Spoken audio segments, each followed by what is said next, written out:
نحمده ونصلي على رسوله الكريم اما بعد فاعوذ بالله من الشيطان الرجيم بسم الله الرحمن الرحيم رب اشرح لنا صدورنا ويسر لنا امورنا واحلل عقدة من لساننا ويفقهوا قولنا واجعلنا وزيرا من اهلنا اللهم فقهنا في الدين رب زدني علما اللهم بارك لنا في اوقاتنا اللهم ایدنا بروح القدس۔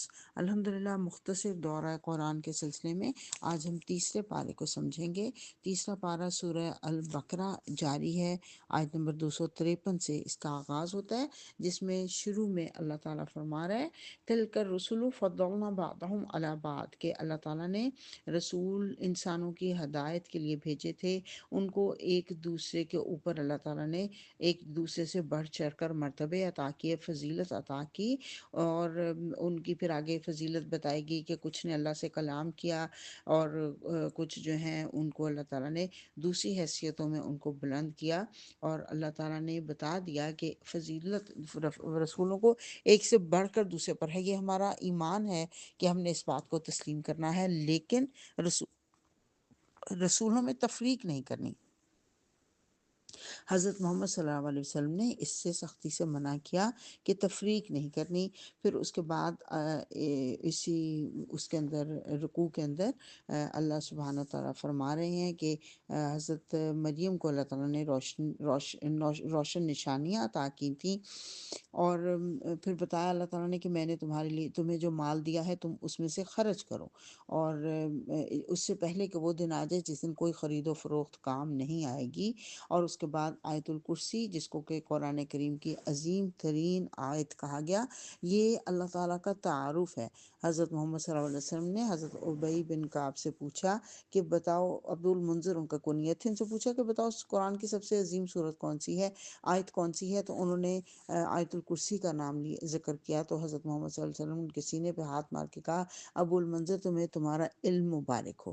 تو دیکھتے ہیں اللہ کا تعارف کیا کرایا گیا، اللہ لا الہ الا ہوا، اللہ وہ ہے جو اکیلا الہ ہے، اس کے علاوہ کوئی الہ نہیں، الحی القیوم، ہمیشہ سے زندہ ہے اور ہمیشہ سے قائم ہے، خود بھی زندہ ہے، دوسروں کو بھی زندہ رکھے ہوئے ہے، خود بھی قائم ہے، دوسروں کو بھی قائم رکھے ہوئے ہے، اور وہ اس کو تو اونگ بھی نہیں آتی، سونا تو درکنار، اس کو تو اونگ بھی نہیں آتی، زمین و آسمان میں جو کچھ ہے سب اسی کا ہے، اور کون ہے جو اس کی جناب میں اس کی اجازت کے بغیر سفارش کر سکے؟ گویا کہ سفارش کا اختیار یقیناً اللہ تعالیٰ قیامت کے دن لوگوں کو دے گا، کچھ لوگوں کو دے گا، فرشتوں کو دے گا، لیکن اللہ کی اجازت کے بغیر کوئی سفارش نہیں کر سکے گا۔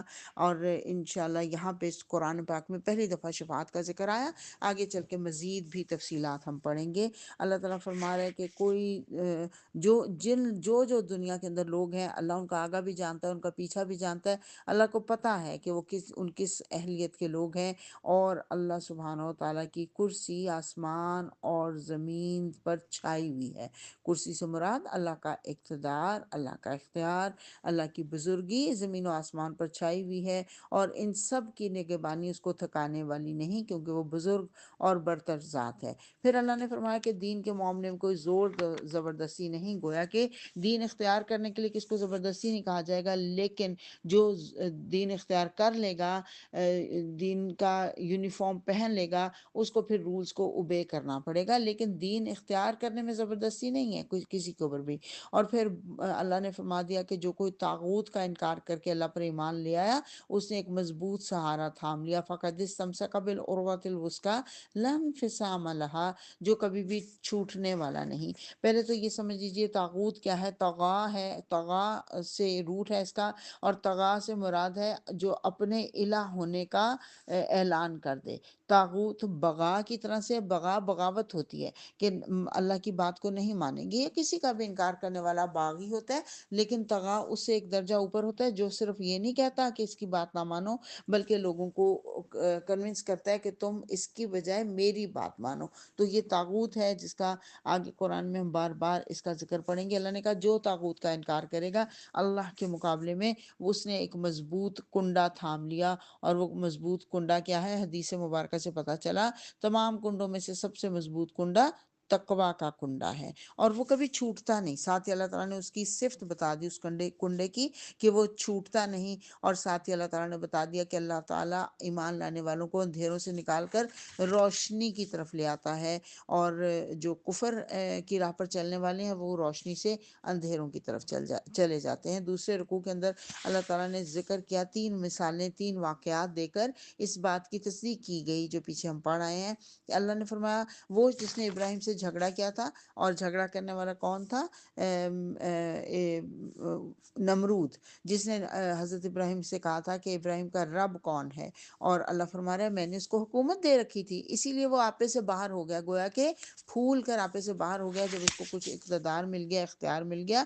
اور حضرت ابراہیم نے اس کو کہا اللہ وہ ہے جس کے اختیار میں زندگی اور موت ہے۔ اس نے کہا زندگی اور موت تو میرے اختیار میں ہے، اور کہا جاتا ہے کہ اس نے 2 قیدی بلائے قید خانے سے، بے گناہ کی گردن اڑا دی اور گناہ گار کو چھوٹ دے دی، آزادی دے دی۔ اس نے کہا دیکھو میرا اختیار ہے، جس کو چاہتا ہوں زندہ رکھتا ہوں، جس کو چاہتا ہوں موت دیتا ہوں۔ اور اس پر ابراہیم نے کہا اچھا، یأتی بالشمس من المشرقی فأتی بہا من المغربی، میرا اللہ تو سورج کو مشرق سے نکالتا ہے، تو وہ ذرا اس کو مغرب سے نکالنا۔ یہ اتنی بڑی دلیل تھی کہ وہ خاموش ہو گیا۔ پھر دوسری مثال دی گئی ایک ایسے شخص کی، کہا گیا کہ حضرت عزیر ہے، ان کا گزر ایک ایسی بستی پر ہوا جو چھتوں پر اوندھی گری پڑی تھی، تو وہ حیران ہوئے، انہوں نے کہا یہ جو ہلاک ہو چکے ہیں اللہ تو ان کو کیسے دوبارہ زندگی بخشے گا، سارے کے سارے لوگ مرے پڑے تھے۔ اللہ نے اس کی روح قبض کر لی اور 100 سال تک وہ مردہ پڑا رہا۔ پھر اللہ نے اسے دوبارہ زندگی بخشی اور پوچھا بتاؤ کتنی مدت پڑے گا؟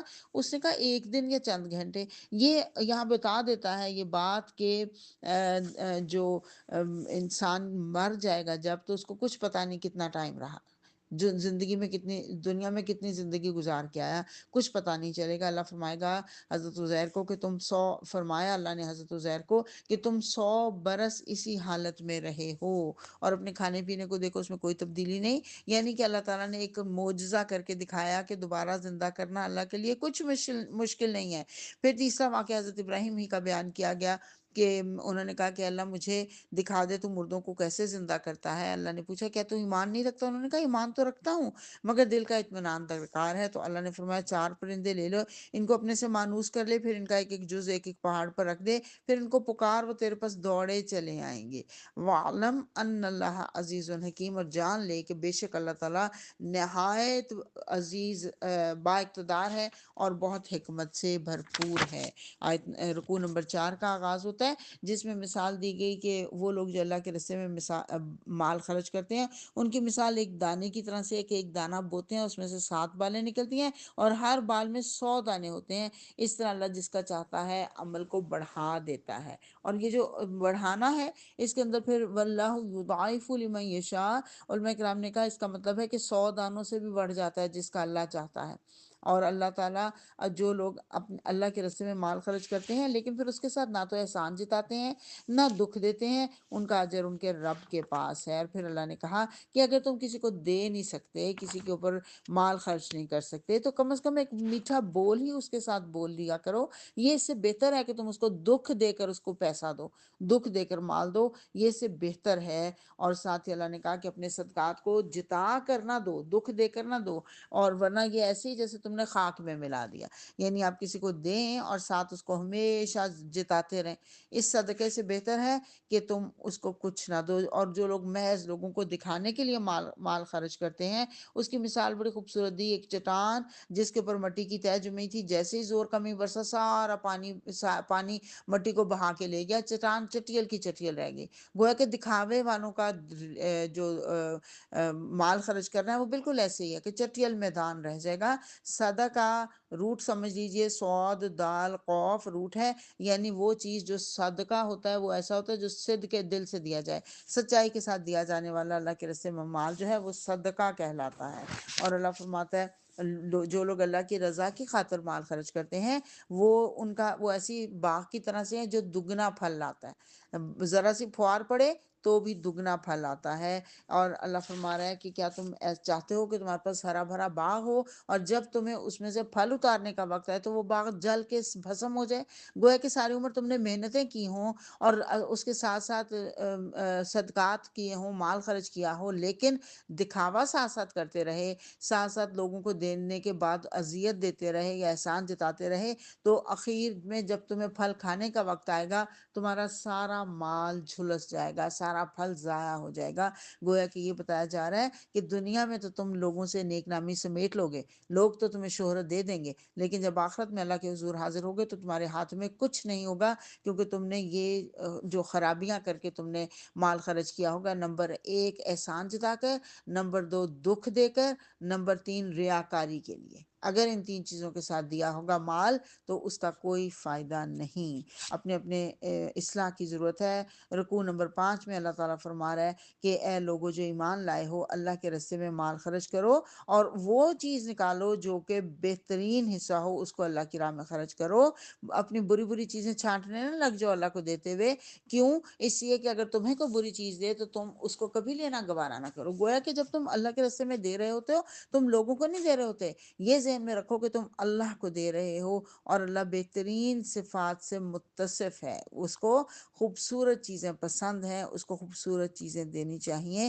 اور اللہ کہہ رہا ہے شیطان ہمیشہ تمہیں مفلسی سے ڈرائے گا کہ اللہ کے راستے میں خرچ کر دیا تو پھر یہ ہو جائے گا، پھر تم غریب ہو جاؤ گے، پھر تم فقیر ہو جاؤ گے، آئندہ زندگی کیسے گزارو گے۔ اس طرح کے مشورے ہمیشہ شیطان دیتا ہے، لیکن اللہ کہہ رہا ہے جس کو حکمت مل گئی اس کو بڑی دولت مل گئی، اور اس سے تو صرف دانش مند لوگ ہی سبق لیا کرتے ہیں۔ اور پھر اللہ نے بتا دیا کہ جو مال تم خرچ کرتے ہو اعلانیہ دو تو بھی اچھا ہے، چھپا کر دو تو بھی اچھا ہے۔ پھر علماء کرام نے اس سے یہ چیز نکالی، تحقیق کی کہ جو فرض صدقات ہیں وہ اعلانیہ دیں، تاکہ جو لوگ کو بھولے بیٹھے ہیں ان کو بھی یاد آ جائے کہ میں نے بھی زکوٰۃ نکالنی ہے، میں نے بھی عشر نکالنا ہے، میں نے کوئی کفارہ دینا ہے، تو اس کو یاد آ جائے۔ لیکن جو نفلی صدقات ہیں وہ چھپا کر دینا بہتر ہیں۔ اور اللہ فرما رہا ہے کہ خاص طور پر مدد کے مستحق وہ لوگ ہیں جو اللہ کے کام میں گھر گئے ہیں اور ذاتی کسب معاش کے لیے زمین میں کوئی دوڑ دھوپ نہیں کر سکتے۔ گویا کہ سفید پوش لوگ ہماری ٹرمینالوجی میں جو کہا جاتا ہے کہ وہ تم ان کو دیکھ کر تمہیں لگتا ہے کہ وہ خوشحال ہیں، لیکن وہ لوگوں سے لپٹ لپٹ کر مانگتے نہیں ہیں، تو ان کی تم ضرور ان کی مدد کرو۔ پھر 6 رکوع میں اللہ سبحانہ تعالیٰ فرما رہا ہے کہ وہ لوگ جو کھلے چھپے اللہ کے راستے میں خرچ کرتے ہیں ان کو کسی خوف اور کسی رنج کا مقام نہیں ہوگا۔ انسان کو رنج ہوتا ہے گزشتہ زندگی کا، خوف ہوتا ہے آنے والی زندگی کا۔ گویا کہ ایسے لوگ نہ ان کو ماضی کا خوف ہوگا، نہ مستقبل کا، ان کو نہ ماضی کا رنج ہوگا، نہ مستقبل کا خوف ہوگا۔ تو یہ کون سی جگہ ہے؟ یہ جنت ہے جہاں پہ یہ چیزیں نہیں ہوں گی۔ اور اللہ فرما رہا ہے کہ جو لوگ سود کھاتے ہیں وہ ایسے ہیں جیسے شیطان نے ان کو چھو کر بابلا کر دیا ہو، کیونکہ سود کھانے کی وجہ سے ہوتا یہ ہے کہ انسان اتنا مال کی محبت میں گرفتار ہو جاتا ہے کہ اس کو کچھ نہیں سوچتا، اور اگر تھوڑی سی بھی کہیں کمی بیشی ہو جائے تو وہ پاگلوں کی طرح سے ری ایکٹ کرتا ہے۔ تو اللہ نے کہا جیسے شیطان نے چھو کر بابلا کر دیا ہو، اور پھر وہ کہتے ہیں سود بھی تو تجارت کی طرح ہے، وہ بھی اس میں بھی تو ہم پیسہ دیتے ہیں اور پھر ہمیں بڑھ کے منافع ملتا ہے، لیکن ایسا ہرگز نہیں۔ سود کے اندر کوئی رسک انوالو نہیں ہوتا، اس لیے سود کو اللہ نے حرام قرار دے دیا۔ پہلی بات آگے یہاں پہ سود کی حرمت کے بارے میں یہ پہلا حکم آ گیا۔ انشاءاللہ آگے چل کے ہم اس کو مزید پڑھیں گے۔ اللہ تعالیٰ نے 2 احکامات اور دیے جس کے بعد کہ سود قطعاً حرام کر دیا گیا۔ اور یہاں پہ اللہ تعالیٰ فرما رہا ہے کہ اب یہ نصیحت جن کو پہنچ چکی ہے وہ آئندہ کے لیے سود خوری سے باز آ جائیں، اور اگر ایسا نہیں کریں گے تو وہ جہنمی ہیں۔ اور اللہ تو سود کو ختم کرنا چاہتا ہے اور صدقات کو بڑھاتا ہے۔ اور پھر اللہ فرما رہا ہے جو ناشکرے لوگ ہیں جو اس چیز کے اوپر عمل کرتے ہیں، اللہ فرما رہا ہے ایمان لانے والے لوگوں تمہارا سود اگر لوگوں پر باقی رہ گیا ہے تو اس کو چھوڑ دو۔ اگر تم نے ایسا نہیں کیا تو آگاہ ہو جاؤ کہ اللہ اور اس کے رسول کی طرف سے تمہارے خلاف اعلان جنگ ہے۔ اب اس آیت کے نزول کے بعد سود جو ہے اسلام میں قطعاً حرام کر دیا گیا، فوجداری اس کے اوپر قانون نافذ ہو گیا کہ قانونی طور پر فوجداری جرم بن گیا کہ قانوناً اسے بند کر دیا گیا اس آیت کے بعد کہ اللہ اور اس کے رسول کا کے ساتھ اعلان جنگ ہے جو کوئی اب سود کھائے گا۔ اور پھر کہا گیا کہ ابھی بھی تم توبہ کر لو۔ سود کے بارے میں حضور صلی اللہ علیہ وسلم نے بے شمار احادیث ہمیں ملتی ہیں سود کے بارے میں۔ حضرت عبداللہ بن عباس فرماتے ہیں سود کھانے والے قبر سے ایسے اٹھائے جائیں گے کہ ان کا گلا گھٹ رہا ہوگا۔ اور آپ صلی اللہ علیہ وسلم نے فرمایا دو ہلاک کرنے والی چیزیں چھوڑ دو، سود کھانا اور مال غنیمت چوری کرنا۔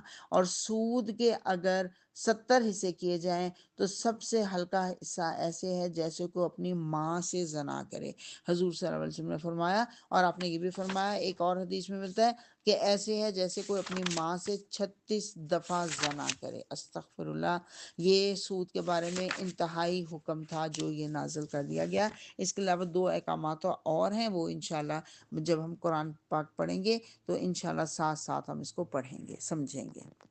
رکوع نمبر 7 کا آغاز ہو رہا ہے آیت دین سے۔ قرآن پاک کی طویل ترین آیت ہے یہ، آیت دین کہلاتی ہے۔ اور یہ یعنی لین دین کے بارے میں اس میں نصیحت کی گئی ہے کہ جب آپس میں کچھ لین دین کیا کرو قرض کا تو ایک شخص لکھوا لیا کرے اور دوسرا ایک شخص دستاویز تحریر کرے جسے اللہ نے لکھنے پڑھنے کی قابلیت بخشی ہو، وہ لکھنے سے انکار نہ کرے۔ اور پھر ساتھ ہی کہہ دیا گیا کہ اگر قرض لینے والا نادان یا ضعیف ہو تو اس کا ولی انصاف کے ساتھ یہ کروا سکتا ہے۔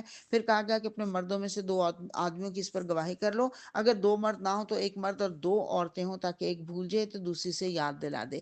اس کے اوپر ہمارے معاشرے میں بہت واویلا مچایا گیا، عورتوں کی گواہی آدھی ہے، لیکن اس لیے کہ دیکھیے قرض کا لین دین ہے، گواہی دینے کے لیے کچھ کچہری میں جانا پڑے گا، کورٹ میں جانا پڑے گا۔ اللہ تعالیٰ نے عورتوں کے تحفظ کے خاطر ان کو کہا کہ ایک اکیلی نہ جائے بلکہ 2 چلے جائیں۔ اور پھر ساتھ ہی بتا دیا کہ اگر ایک بھول جائے تو دوسرے سے یاد دلا دے، کیونکہ عورتیں اتنی زیادہ بزی ہوتی ہیں گھر کے کاموں میں کہ وہ بھول سکتی ہیں، اس لیے اللہ تعالیٰ نے یہ تعلیم دی۔ اور پھر ساتھ ہی کہا کہ اگر سفر میں ہو اور تمہیں لکھنے والا کوئی نہ ملے تو رہن بالقبض کر لیا کرو، یعنی کوئی چیز گروی رکھوا دو۔ تو گویا کہ یہ بھی اسلام میں اجازت ہے، کوئی چیز گروی رکھوائی جا سکتی ہے کوئی چیز لینے کے لیے۔ اور ساتھ ہی اللہ نے کہا شہادت ہرگز نہ چھپاؤ۔ رکوع نمبر 8 ہے جس میں اللہ تعالیٰ فرما رہا ہے کہ زمین و آسمان میں جو کچھ ہے سب کا سب اللہ کا ہے، اور تم دل میں کوئی چیز چھپاؤ یا اس کو ظاہر کرو، بہرحال اس کا حساب تم سے لے لیا جائے گا۔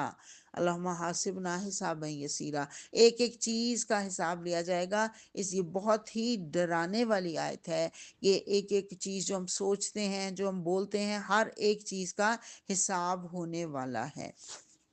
پھر اللہ نے فرمایا لا یکلف اللہ نفسا الا وسعها، کسی نفس پر اس کی قدرت سے بڑھ کر ذمہ داری کا بوجھ نہیں ڈالتا۔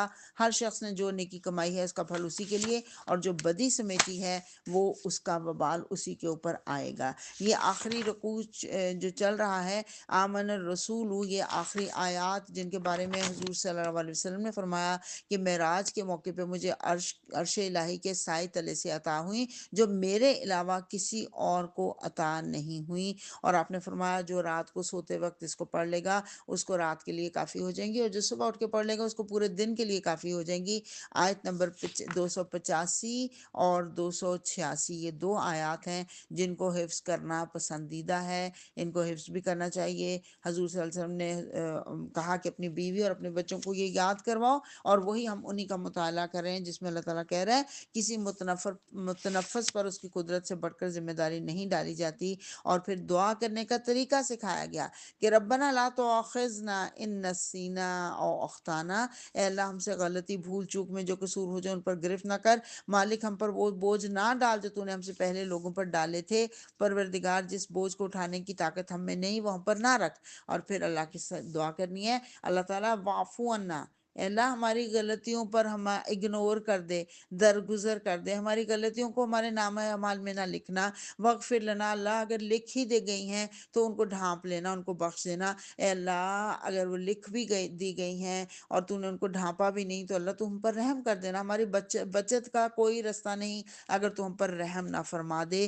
بے شک تو ہی ہمارا مولا ہے اور ہمیں کافروں کے مقابلے میں ہماری مدد کر کہ کافروں کو ہمارے پر ہنسنے کا موقع نہ ملے۔ الحمدللہ سورہ البقرہ مکمل ہوئی۔ سورہ آل عمران، حضرت محمد صلی اللہ علیہ وسلم نے فرمایا تھا 2 جگمگانے والی صورتیں البقرہ اور آل عمران پڑھا کرو۔ یہ دونوں صورتیں قیامت والے دن بادلوں کی صورت میں آئیں گی یا پرندوں کی صورت میں آئیں گی اور اپنے پڑھنے والوں کے لیے سفارش کریں گی۔ ابھی سفارش کی بات ہم نے پیچھے سنی تھی نا، پڑھی تھی نا، اب بتا دیا گیا سفارش کون کرے گا۔ روزانہ اپنی زندگی کا معمول بنا لیں کہ دن کے ایک حصے میں 2 رکوع، 1 رکوع، 4 رکوع جتنا پڑھ سکتے ہیں سورہ البقرہ، سورہ آل عمران کے روزانہ پڑھا کریں تاکہ یہ ہمارے لیے بخشش کا ذریعہ بنے۔ سورہ آل عمران مدنی صورت ہے، 20 رکوع ہیں اور 200 آیات ہیں۔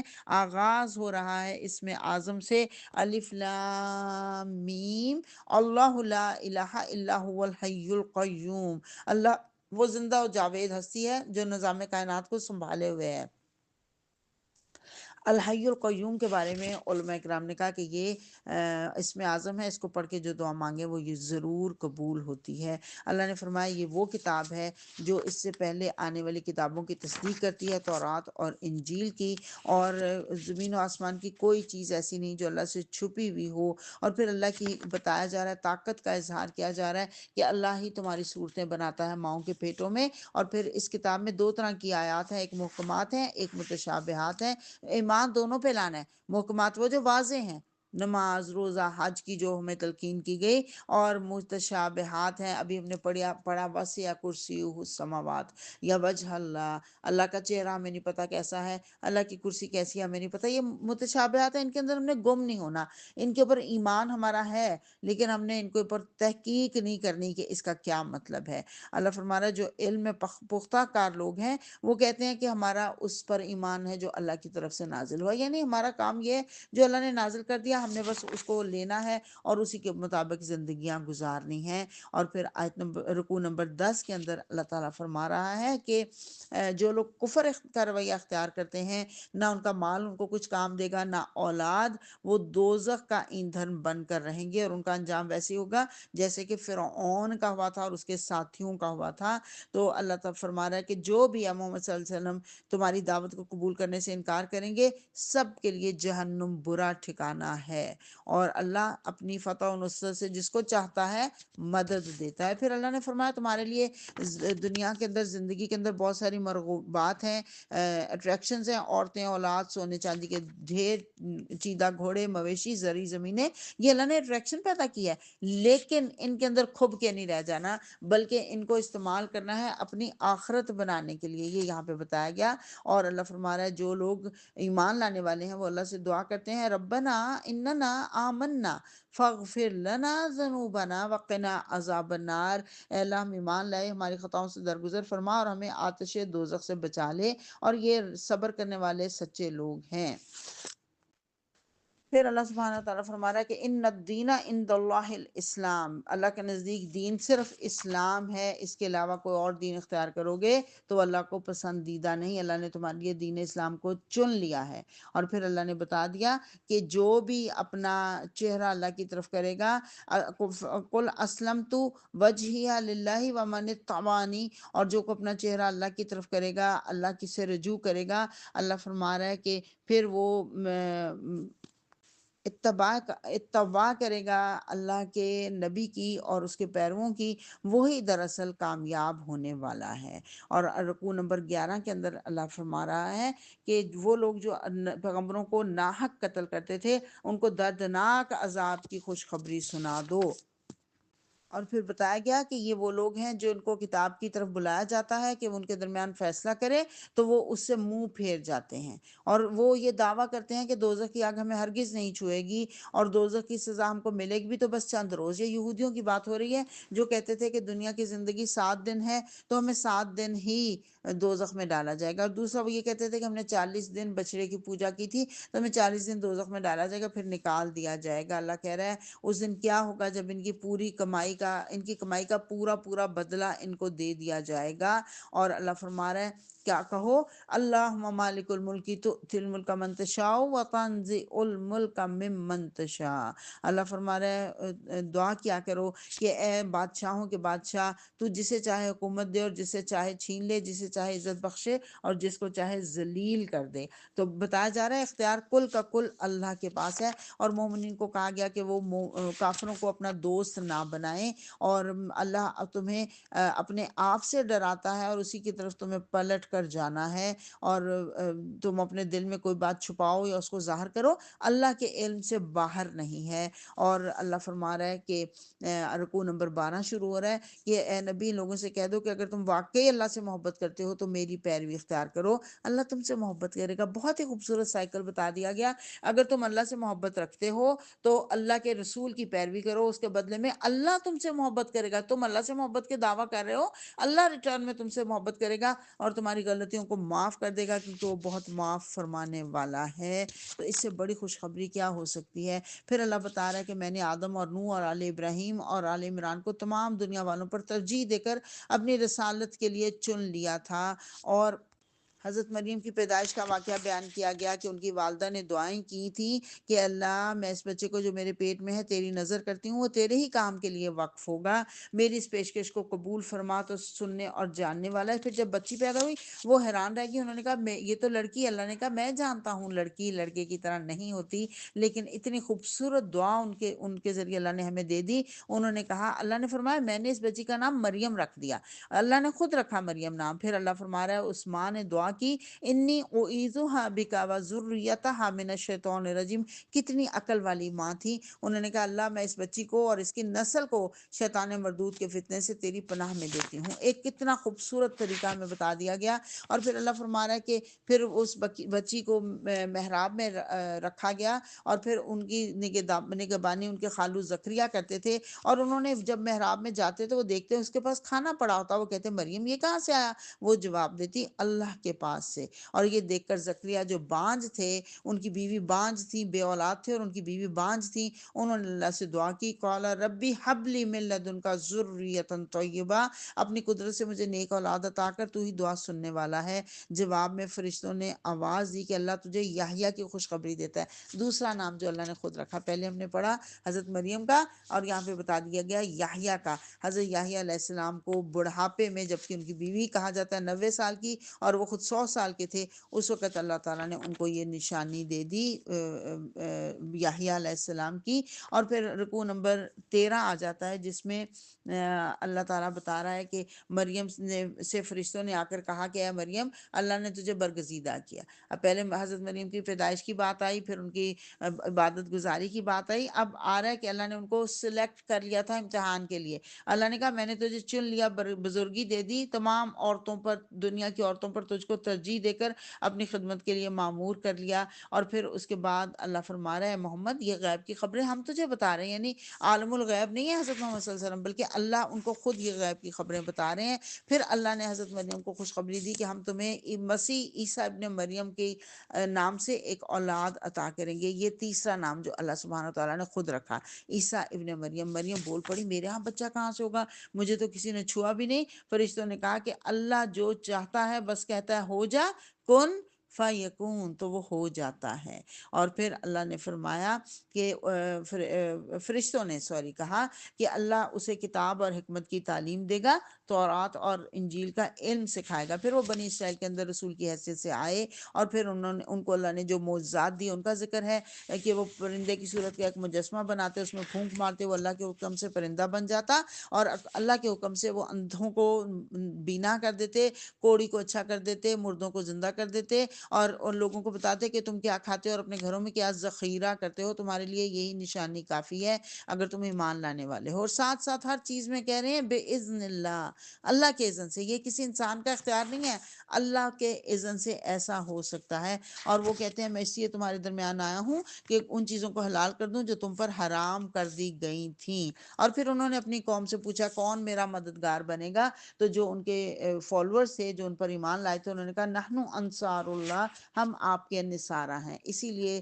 عیسائیوں نے اپنے نام نصارہ رکھا۔ اللہ فرما رہا ہے کہ پھر ان لوگوں نے خفیہ تدبیریں کرنے لگے بنی اسرائیل، رکوع نمبر 14 ہے، لیکن اللہ نے اس سے بڑھ کر واللہ خیر الماکرین تدبیر کی، اور اللہ نے کہا کہ ایسا میں تجھے واپس لے لوں گا، پورا کا پورا اپنی طرف اٹھا لوں گا، اور جنہوں نے تیرا انکار کیا ہے اور ان سے تجھے پاک کر دوں گا، اور تیری پیروی کرنے والوں کو قیامت تک ان لوگوں پر بالادست رکھوں گا۔ آج بھی دیکھ لیجئے عیسائی یہودیوں پر بالادست ہیں، یہودیوں نے انکار کیا تھا اور انہوں نے اپنی طرف سے سلیب چڑھایا تھا، لیکن اللہ نے فرمایا میں نے پورا کا پورا تجھے اپنی طرف اٹھا لیا ہے۔ اور یہ آیات اللہ فرما رہا ہے حکمت سے لبریز ہیں۔ پھر اللہ فرما رہا ہے یہ لوگ عیسیٰ کی پیدائش پہ حیران ہے، بغیر باپ کے کیسا پیدا ہو گیا؟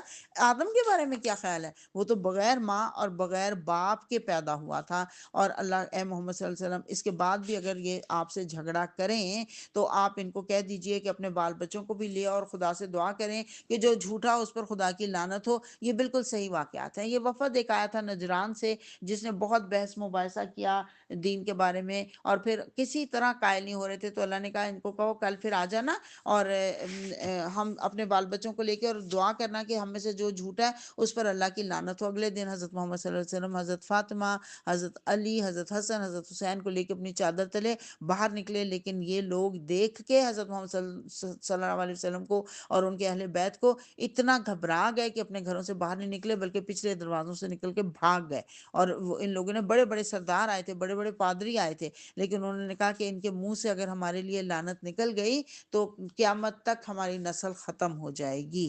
اور اللہ ہی وہ پاک ہستی ہے جس کی طاقت سب سے بلند ہے۔ پھر رکوع نمبر 15 ہے جس میں کہا گیا کہ اہل کتاب آؤ ایک بات کی طرف جو ہمارے اور تمہارے درمیان برابر ہے، وہ یہ ہے کہ اللہ کے سوا کسی کی بندگی نہ کریں، کسی کو شریک نہ ٹھہرائیں۔ اور پھر کہا تم ابراہیم کے بارے میں ہم سے جھگڑتے ہو؟ ابراہیم نہ یہودی تھا نہ عیسائی، بلکہ وہ تو ایک مسلم یکسو تھا۔ وہ تو وہ تو تورات سے بھی پہلے تھا، حضرت موسیٰ سے بھی پہلے تھے، حضرت عیسیٰ سے بھی پہلے تھے۔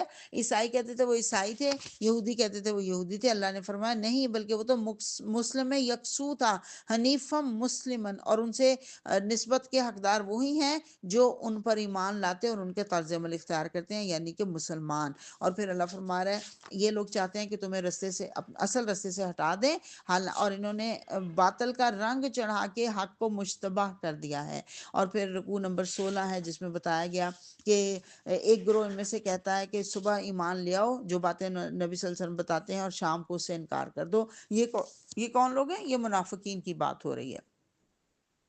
اور اللہ فرما رہا ہے اہل کتاب میں سے کوئی تو ایسا ہے جس پر تم بھروسہ کرو، ایک ڈھیر بھر بھی اس کو مال و دولت کا دے دو تو وہ ایک دینار کے معاملے میں بھی کوئی کمی بیشی نہیں کرے گا، لیکن کوئی ایسے ہیں کہ ایک دینار کے معاملے میں بھی تم ان پر بھروسہ نہیں کر سکتے۔ اور اللہ فرما رہا ہے ایسے لوگ اللہ کے وعدے کو اور اپنی قسموں کو تھوڑی قیمت پر بیچ ڈالتے ہیں، ان کے لیے دردناک سزا ہے۔ اور منافقوں کی بات ہوئی جو زبان کا الٹ پھیر کر کے کتاب کا معنی کچھ کا کچھ کر دیتے ہیں۔ اور اللہ فرما رہا ہے اللہ جس کو کتاب کا علم دیتا ہے وہ کبھی لوگوں کو یہ نہیں کہتا کہ میرے بندے بنو، بلکہ وہ اللہ کی کتاب سے جوڑتا ہے۔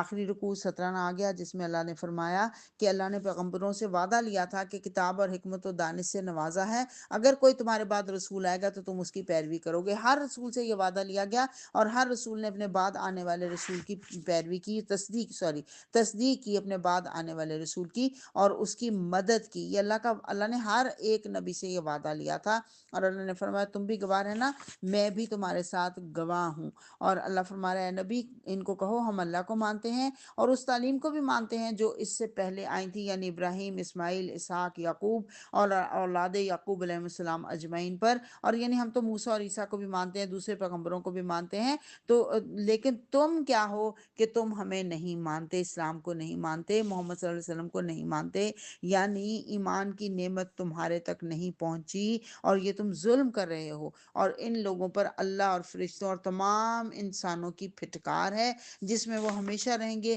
اور ان کی سزا میں کبھی کمی نہیں کی جائے گی۔ وآخر دعوانا ان الحمد للہ رب العالمین۔ اللہم ارزقنا التفکر والتدبر بما یتلوہ لسانی من کتابک، والفہم لہ والمعرفۃ بمعانیہ، والنظر فی عجائبہ، والعمل بذلک ما بقیت، انک علی کل شیء قدیر۔